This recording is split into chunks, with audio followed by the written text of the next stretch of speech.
On partage tous quelque chose en commun, nous les humains. On se déplace, on a des mouvements. Et c'est important d'avoir de l'énergie pour faire les tâches qu'on aime. Et à la fin d'une journée, on aura perdu beaucoup d'énergie à faire tous ces déplacements et tous ces mouvements. Mais voyons le mouvement comme quelque chose de large. Ça peut être aussi bien un déplacement physique qu'être concentré à une tâche. Alors, pour ne pas bousiller toute son énergie à la fin de la journée, il est important d'inviter une notion de fluidité dans tous les mouvements que l'on va faire.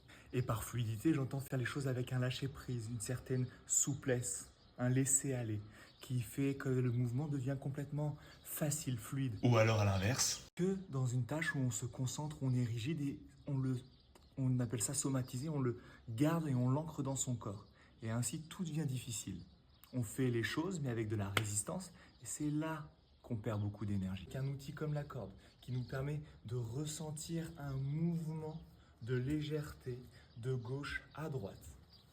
Eh bien, on ancre une façon de vivre avec ce lâcher-prise et cette facilité de mouvement. Et quand on sait le faire dans son corps physique, on peut l'intégrer dans toutes les tâches de son quotidien. Par exemple, on lave la vaisselle, j'avais l'habitude de contracter les mâchoires quand je lavais la vaisselle. Il y a beaucoup d'énergie en faisant ça, et je me fais mal et je peux même avoir des douleurs, des tensions qui vont suivre.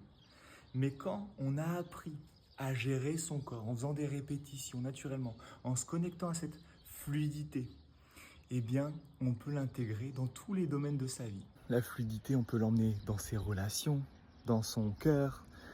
Donc quand on sait le faire physiquement, on peut l'aborder et le faire dans tous les domaines. Ça se travaille, c'est comme un muscle.